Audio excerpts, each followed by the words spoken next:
మరోసారి మోదీ అంటూ కమలదళం ఎన్నికల కథన రంగంలోకి దూకితే ఎలాగైనా నిలవరించారని విపక్ష పార్టీలు జట్టు కట్టాయి. భాజపా దూకుడును ఆపేందుకు ఇండియా పేరుతో ఏకంగా 28 పార్టీలు ఏకతాటిపైకి వచ్చాయి. శతాబ్దానికి పైగా చరిత్ర ఉన్న కాంగ్రెస్ పార్టీ రాజీపడి మరీ మిత్రపక్షాలతో సీట్లు సర్దుబాటు చేసుకుంటోంది. అయితే కూటమి ఏర్పాటుకు కారణమైన జేడీయూ, స్థానికంగా సత్తా చాటే ఆర్ఎల్డీ లాంటి పార్టీలు కూటమి నుంచి వైదొలిగాయి. ఈ నేపథ్యంలో మోదీ నేతృత్వంలోని ఎన్డీఏ జోరును ఎదుర్కొనేందుకు ఇండియా కూటమి బలం సరిపోతుందా? నాయకత్వ సమస్యలు, ప్రాంతీయ విభేదాలు పక్కన పెట్టి విపక్షాలు విజయం సాధించగలవా? అసలు ఇండియా కూటమికి గెలుపు అవకాశాలు ఉన్నాయా? ప్రపంచంలోనే అతిపెద్ద ప్రజాస్వామ్య దేశమైన భారత్లో ఏకపార్టీ పాలనకు కాలం చెల్లిందనే వాదనలకు బలం చేకూరుస్తూ గత కొన్నేళ్లుగా కూటమి ప్రభుత్వాలే దేశాన్ని ఏలుతున్నాయి. అయితే ఎన్డీఏ అధికారంలోకి వచ్చిన 10 ఏళ్లలో విపక్షాలు చాలా వరకు బలహీనపడ్డాయి.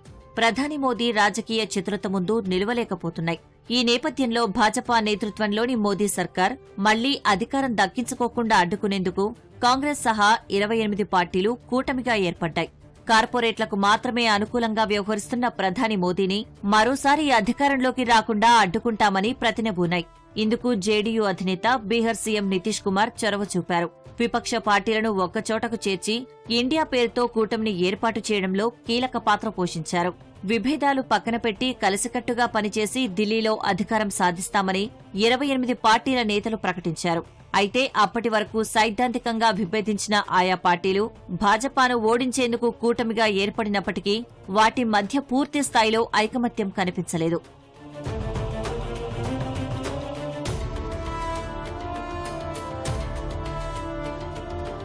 ఇటీవల జరిగిన 5 రాష్ట్రాల అసెంబ్లీ ఎన్నికల వరకు ఇండియా కూటమి పటిష్టంగానే కనిపించింది. అయితే 5 రాష్ట్రాల ఎన్నికల్లో తెలంగాణ మినహా మిగిలిన చోట్ల కాంగ్రెస్ ఘోర వైఫల్యంతో కూటమిలో విభేదాలు బయటపడ్డాయి. ఇండియా కూటమి చైర్మన్ గా కాంగ్రెస్ అధ్యక్షుడు మల్లికార్జున ఖర్గేను విపక్ష పార్టీలు ఎన్నుకోవడంతో జేడీయూ అధినేత నితీష్ కుమార్ తీవ్ర అసంతృప్తి వ్యక్తం చేశారు. ఆర్జేడీతోనూ పొసగక విపక్ష కూటమికి స్వస్తి పలికి ఎన్డీఏ కూటమిలో చేరిపోయారు. కొద్ది రోజులకే యూపీకి చెందిన ఆర్ఎల్డీ సైతం ఎన్డీఏలో చేరిపోయింది. సార్వత్రిక ఎన్నికల నోటిఫికేషన్కు ముందే 2 పార్టీలు జారిపోగా ఇండియా కూటమిలో మరిన్ని విభేదాలు సైతం బహిర్గతమయ్యాయి. వామపక్షాలంటేనే మండిపడే తృణమూల్ అధినేత్రి మమతా బెనర్జీ పశ్చిమ బంగాల్లో సీట్ల సర్దుబాటుకు నిరాకరించారు. ఒంటరిగానే లోక్సభ ఎన్నికల్లో పోటీ చేస్తామని దీదీ ప్రకటించారు. మమతను ఒప్పించేందుకు కాంగ్రెస్ అగ్రనేతలు చేసిన ప్రయత్నాలు ఫలించలేదు. ఇక పంజాబ్లో అధికారంలో ఉన్న ఆమ్ ఆద్మీ సైతం తాము అక్కడ ఒంటరిగానే పోటీ చేస్తామని ప్రకటించింది. విధిలేని పరిస్థితుల్లో ఇందుకు కాంగ్రెస్ పార్టీ అంగీకరించాల్సి వచ్చింది. ఢిల్లీలో ఆప్తో కలిసి పోటీ చేసేందుకు సీట్ల సర్దుబాటు చేసుకుంది.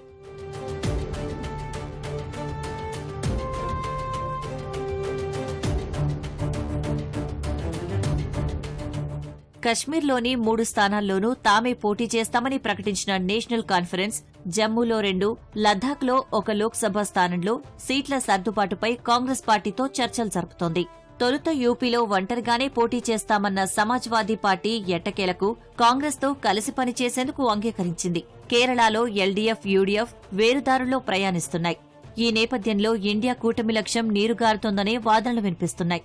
ఒకే కూటమిలో ఉన్న పార్టీలు పంజాబ్, పశ్చిమ బంగాల్, కేరళలో విడివిడిగా పోటీ చేయడం వల్ల ఆయా పార్టీల ఓట్లు చీలడం ఖాయం. తద్వారా ఎన్డీఏకే అంతిమంగా లబ్ధి చేకూరుతుందని రాజకీయ విశ్లేషకులు అభిప్రాయపడుతున్నారు. ఇండియా కూటమికి చైర్మన్ గా ఎన్నికైన ఖర్గే మోదీ ఎన్డీఏను నడిపిస్తున్న మాదిరి వ్యవహరించగలరా అనే సందేహాలు తలెత్తుతున్నాయి. భారత్ జోడో యాత్ర, భారత్ జోడో న్యాయ్ యాత్ర చేసిన రాహుల్ గాంధీ సైతం పూర్తి స్థాయిలో కాంగ్రెస్ శ్రేణులను ఎన్నికలకు సమాయత్తం చేయలేకపోతున్నారనే వాదన వినిపిస్తోంది. 1984 ఎన్నికల్లో 400కు పైగా సీట్లు సాధించి రికార్డు సృష్టించిన కాంగ్రెస్ పార్టీ 2014కు వచ్చేసరికి 44 సీట్లకు పడిపోయింది. రాహుల్ సైతం అమేఠీలో ఓడిపోవడం ఆ పార్టీ నాయకత్వంపై మిగిలిన విపక్షాలకు నమ్మకం సన్నగిల్లింది. ఈసారి పట్టు నిలుపుకునేందుకు రాహుల్ గాంధీ దేశమంతా యాత్ర చేపట్టినప్పటికీ ఇటీవల జరిగిన అసెంబ్లీ ఎన్నికల్లో ఒక్క తెలంగాణ మినహా మిగిలిన రాష్ట్రాల్లో కాంగ్రెస్ ప్రభావం పెద్దగా కనిపించలేదు. ఈ నేపథ్యంలో ఇండియా కూటమి పూర్తిస్థాయి ఐక్యత సాధిస్తేనే సార్వత్రిక సమరంలో మెరుగైన ఫలితాలు వస్తాయనే వాదన వినిపిస్తోంది. ప్రస్తుతం ఇండియా కూటమి బీజేపీ ధీటుగా వెళ్ళాలని ఇంకా చాలా ముందు ఎన్నో కార్యక్రమాలు చేయాల్సినటువంటి అవసరం ఎంతనే ఉంది. ఎందుకంటే ముందు తమ కూటమిలో వాళ్ళందరినీ కలుపుకొని వాళ్ళని ఒక సఖ్యతను ఏకాగ్రత సాధించాల్సిన అవసరం ఇండియా కూటమికి ఉంది. కాబట్టి ఈ దిశగా రాహుల్ గాంధీ ఇంకా ఎంతో హార్డ్ వర్క్ చేయాల్సిన అవసరం. 10 ఏళ్లు అధికారంలో ఉన్న పార్టీపై ప్రజల్లో వ్యతిరేకత సహజంగానే ఉంటుంది. దాన్ని సొమ్ము చేసుకోవడంలో విపక్షాలు విఫలమవుతున్నాయనేది విశ్లేషకుల మాట. 3 రైతు చట్టాల విషయంలో కర్షకులు అలుపెరుగని పోరాటం చేస్తే కేంద్రమే దిగివచ్చింది. ధరల పెరుగుదల, నిరుద్యోగం, పంటలకు గిట్టుబాటు ధర వంటి అనేక సమస్యలు దేశంలో ఉన్నాయి. వాటి విషయంలో పోరాటం చేయడంలో విపక్ష కూటమిలో పార్టీలు పూర్తిగా సఫలం కాలేకపోతున్నాయని రాజకీయ విశ్లేషకులు చెబుతున్నారు.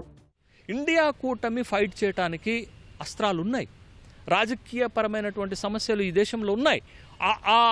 ఆ సమస్యలను రాజకీయ అస్త్రాలుగా ఇండియా కూటమి గనక తీసుకురాగలిగితే దరిదాపు 57-58 రోజుల ఎన్నికల ప్రక్రియ, సుదీర్ఘమైనటువంటి ప్రక్రియ కొనసాగేటటువంటి అవకాశం ఉంది. కాబట్టి ఈ సుదీర్ఘమైనటువంటి ఈ ఎన్నికల ప్రక్రియలో ఇండియా కూటమి ఈ దేశం ఎదుర్కొంటున్నటువంటి ప్రధాన సమస్యలను, రైతు సమస్యలు కావచ్చు, నిరుద్యోగ సమస్యలు కావచ్చు, ధరల పెరుగుదల సమస్యలు కావచ్చు, అవినీతి సమస్యలు కావచ్చు, తర్వాత కార్పొరేటీకరణ జరుగుతున్నటువంటి సమస్యలు కావచ్చు, తర్వాత అసమానతలు పెరుగుతున్నటువంటి సమస్యలు కావచ్చు, వీటన్నిటినీ ప్రజల ముందుకు తీసుకురాగలిగితే, ప్రజల ముందు పెట్టగలిగితే కొంతమేరకు మాత్రమే ఎన్డీఏ కూటమికి రాజకీయ ఛాలెంజ్ విసిరేటటువంటి అవకాశం ఉంది. కానీ ఇండియా కూటమి ఈసారి కేంద్రంలో అధికారంలోకి వస్తుందనేటటువంటి అభిప్రాయాలు అయితే వ్యక్తం కావట్లేదు. ఆ కూటమి ఎంత బలంగా ఎన్డీఏ కూటమిని ఎదుర్కోగలుగుతుందనేటటువంటి సమస్య దగ్గర ఆగిపోయింది తప్ప అధికారంలోకి వస్తారా అనేటటువంటి సమస్య దగ్గరికి రాలేకపోయిందనేటటువంటిది వాస్తవం. సార్వత్రిక ఎన్నికల నోటిఫికేషన్కు ముందే సీట్ల సర్దుబాటుపై అవగాహనకు రావాలని ఇండియా కూటమి పార్టీలు చేసిన ప్రయత్నాలు ఫలించలేదు. ఈలోపే 2 పార్టీలను, బలమైన నేతలను భాజపా తమ కూటమిలో చేర్చుకుంది. ప్రీపోల్ సర్వేలోనూ ఎన్డీఏ మాటే ఎక్కువగా వినిపిస్తోంది. ఇండియా కూటమిపై అంచనాలు తక్కువే ఉంటున్నాయి. సీట్ల సర్దుబాటు తర్వాత కూటమి విజయం కోసం ఐక్యంగా ప్రచారం, విపక్షాల మధ్య ఓట్ల బదిలీ జరగాలి. అప్పుడే ఇండియా కూటమి ఎన్డీఏకు గట్టి పోటీని ఇవ్వగలుగుతుందని రాజకీయ విశ్లేషకులు చెబుతున్నారు.